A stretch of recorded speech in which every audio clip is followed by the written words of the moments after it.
Hello everyone, and welcome to my review of the Akai MPK 249. This is the MIDI controller that I use for creating beats in Cubase. You can pick this thing up for about $400, and I can really recommend this thing.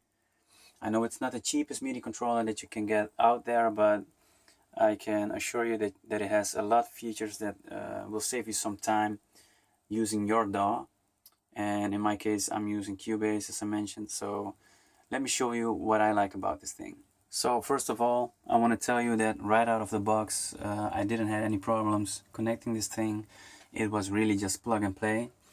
I told you that I was using Cubase, so at the presets, you just search your DAW, and right there's Cubase. And if you press enter, you see that these colors are changing.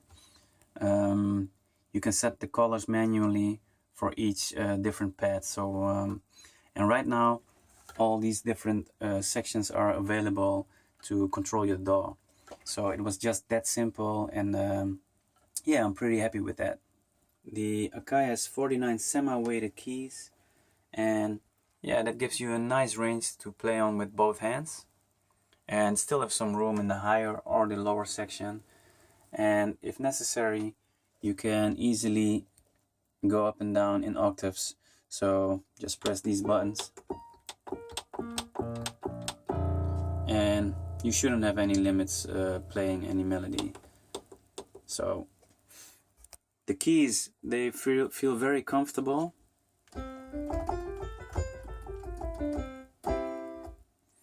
And they don't feel cheap, and yeah, I really enjoy playing them. I think it's the most important feature of any MIDI controller, because almost anything that you will record in your DAW will be done through these keys. So my opinion, make sure that if you buy a MIDI controller, make sure that you like the keys that you play on. And if you're not sure, try them out in your local music store and find out. On the right side of the MIDI controller, you find the faders. We have 8 separate faders, and we have 3 control banks. Within each bank you can set 8 faders, so actually you have 24 faders that you can use. So let me show you how I use it in Cubase. So normally when I want to change the volume of my piano, then I see that it's attached to number 6, channel number 6. So I go up to my mixer, and here I can find channel 6 and adjust the volume with my mouse. So that's how I do it normally for every single channel. Right now I can use my controller to change the volume. So here we are on channel 6, and as you can see, I can adjust the volume right there. You have to be sure that you are in the right control bank, because the numbers will count on. So if you were in bank B, channel 6 would actually be number 14, channel number 14. So you have to be aware of that. On the top you can pan the sound to the left or right. You can see it right there. And as you can see, I'm not using my mouse anymore, and that saves you a lot of time. Underneath we find the knob to mute the sound. You can mute the whole channel. And it's also connected to the arpeggiator right there. As you can see, we find the time division, and you can set the different notes. So that's the right section. I really enjoy this, and I use it a lot of times, and as I mentioned, it saves you a lot of time. So these are the main control knobs to control your DAW. Of course, the knobs speak for itself. Normally when I want to record something, I have to set my timer with my mouse. Let me see. And when I have it set, I press record, play something. And you can press the spacebar on your regular keyboard, but and delete it. But if you have to do it over again, then we have to set it again with the mouse. But right now, you can just keep your hands at your MIDI controller, because you can control it right from the spot. So if I press back, left and right, you see, play with the cursor, press play, press record, and instantly just play.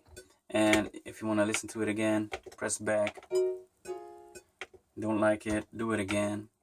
You see, it saves a lot of time, and you can just keep your hands on the MIDI controller. Don't use your mouse anymore, and you can focus more on creating your music instead of going back and forth from your screen and your keys.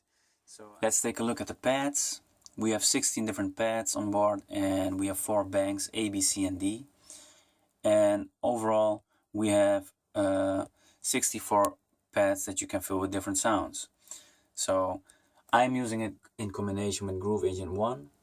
And as you can see, we have the same amount of pads right here. And it's a very easy program to put in some samples and play it on your MIDI controller. And right now I have the shock kit selected, so in case you want to know. So let me show you what it sounds like.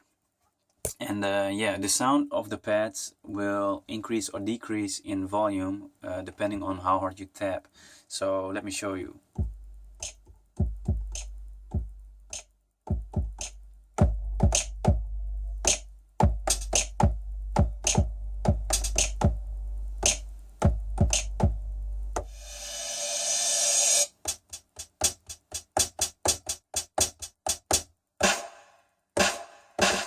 Well, you get the idea. I really like these pads, and it's a lot easier to create a drum beat right now than I used to do before on the regular keys. So I am very happy with these, and although I don't have any experience with a pad on an MPC, these are my first pads that I use, and yeah, I can really recommend these. So on the left side here, we find 2 wheels.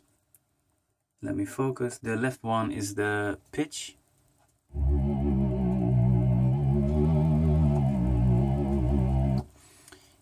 It has a bit resistance on it, and works very nice. And this is the modulation wheel.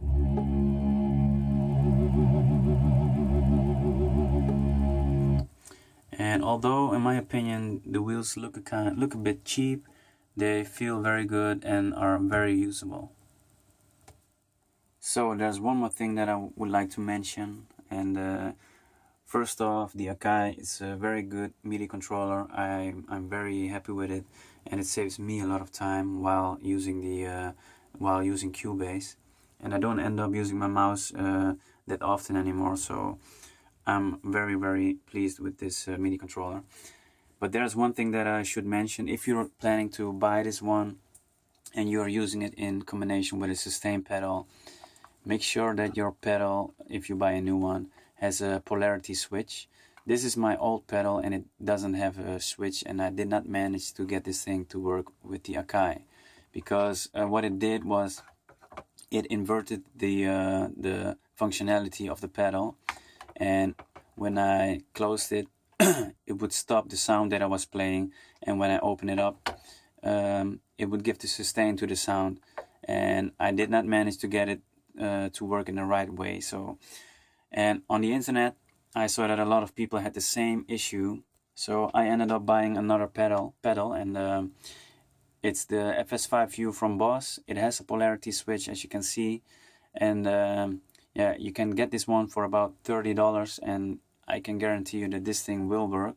So just a tip.